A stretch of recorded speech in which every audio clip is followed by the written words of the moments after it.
Аудио сабақ биогумус. Ассаламу алейкум құрметті көрермен. Бұл видеода сіздермен бірге биогумус өндіру шұбалшан бордақылау кезінде туындайтын біршама сұрақтардың жауабын білетін боламыз.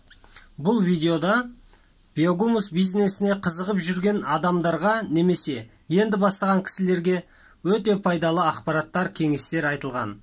Ыңғайлы отырып сабақты тыңдап шығыңыз.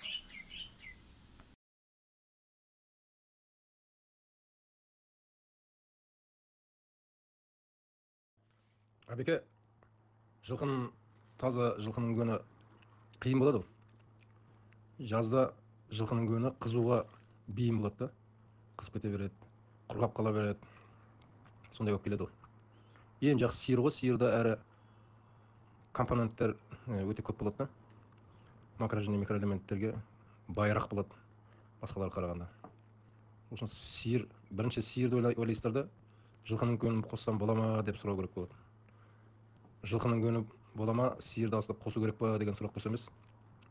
Сиырдың көнін бас назарға ұстап тұрып, жылқының көнін кішкене қоссам бола ма, қойдың кішкене қоссам бола ма деген сұрақ қою керек болады. Нұраке, жоқ, жумайсыз ғой. Компостқа салатын болсаңыз жумайсыз. Компостқа салып жумайсыз, компостқа салатын көнді жумайды. Тұрмай салады. Құрамында азоты, пайдалы компоненттер сумен бірге ағып кетпей компостқа кіру керек та. Сол дұрыс болады. Жалпы жазды күні гөнді жумау керек негізінде. Күннің ыстығы бар, Құдайға шүкір. Гөнді жұқа қылып, свежий болса да гөнді жұқа қылып жай жібересіздер да. Кептіріп аласыздар. Үсті кепкеннен кейін сақырлап, астын аударып, астын кептіріп аласыз сақырлатып. Сөйтіп бір жерге жинап ылғалдап шылаушаны кіргізе бересіздер. Сол жуғанға қарағанда тиімдірек. Өйткені жуумен бірге көптеген полезный, пайдалы компоненттері бірге ағып кетпеуі үшін осы нәрсе тиімді болады, кептірілген. Өйткені гөннің құрамында болатын қышқылдық немесе сілтілікті жуып та кетіруге болады, оны кептіріп те кетіруге болады. Қазір кептіріп, ылғалдап жатырмыз, кормық беріп жатырмыз, жақсы кіріп жатыр шылаушандар. Значит, осы дұрыс. Алейкум ассалам. Оңғар. Не жаңағы ескі гөн деген нәрсе вообще қосылмайды компостқа. Ескі гөнді шылаушанға да беруге болмайды. Ол ескі гөн уже ондай процесстерден өткен, холодный компостированиямен өтіп кеткен болуы мүмкін.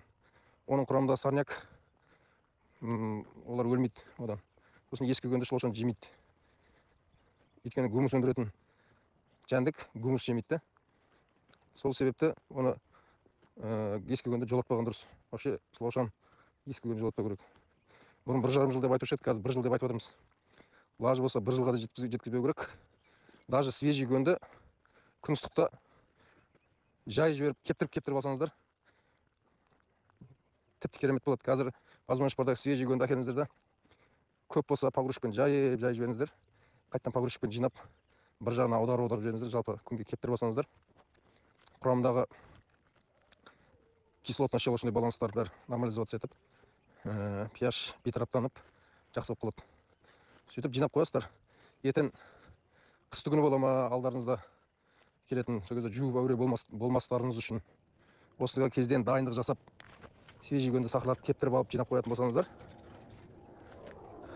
жуып әуре болмай-ақ, ертең шылаушандарды көметін боласыздар сол нәрсемен. Сол үшін қазірден әрекет жасап алған дұрыс оған. Жеңілдету үшін тірлікті. Ал компостқа ескі гөнді салмайды. Компостқа свежий гөн салады, сабан салады. Овощный отходтар, жеміс-жидектердің отходтары, шөп, шикі шөп, любой органикаларды салуға болады. Бірақ сол ескі гөн салмай қою керек. Алейкум ассалам. Амин, Аллах баршамызға берекетін берсін. Дала жағдайына байланысты болса, негізі технология бойынша компост дұрыс қой, компост ол всегда дұрыс қой. Біз осы нәрсеге баршамыз жабылып келе алмай, сол нәрсеге ұмтылып, сапалы биогумус шығаруымыз үшін барша күш қаратымыз салып соған күресіп жүрміз ғой. Сол компост дәрежесіне жетейік, компост өндірейік, орашительдер тиімді бағамен соған қол жеткізейік деп. Компост деген нәрсе жан-жақты тиімді болады ғой.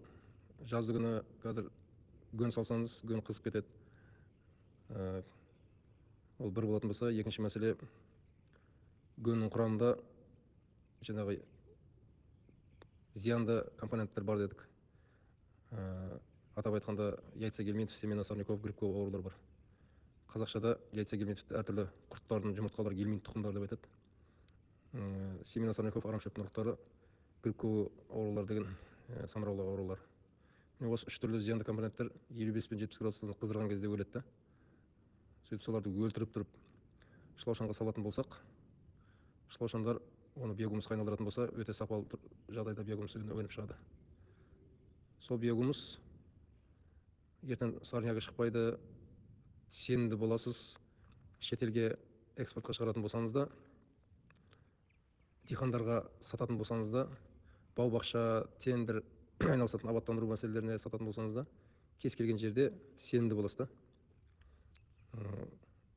Ал гөн берген кезде, гөн ішінде ескі гөндөр кетіп қалуы мүмкін. Оны шылаушан жемейді. Шылаушан жемегеннен кейін ол биогумус сияқты болып араласып кетеді. Ертең елеген кезде одан өтеді.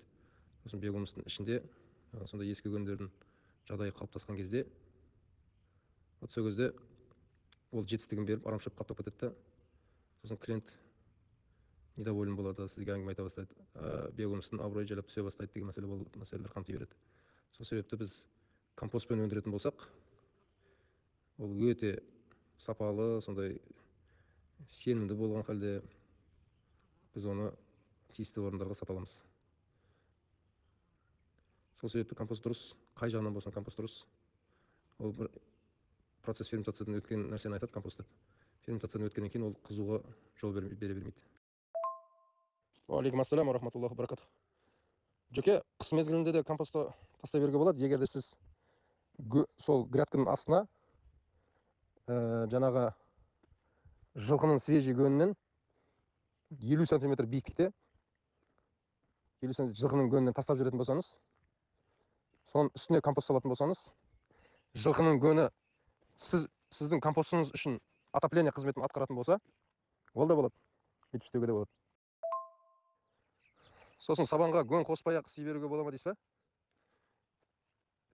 Ол өңкей не болып кетеді ғой? Жаңағы тек қана углеродный материал болып кетеді, көміртек материалдар. Ал компост углеродный материал мен компостный материалдың қосындысынан болады. Сол үшін 5% болса да, 3% болса да гөнді қосқаныңыз дұрыс болады, свежий гөнді қосқаныңыз дұрыс болады.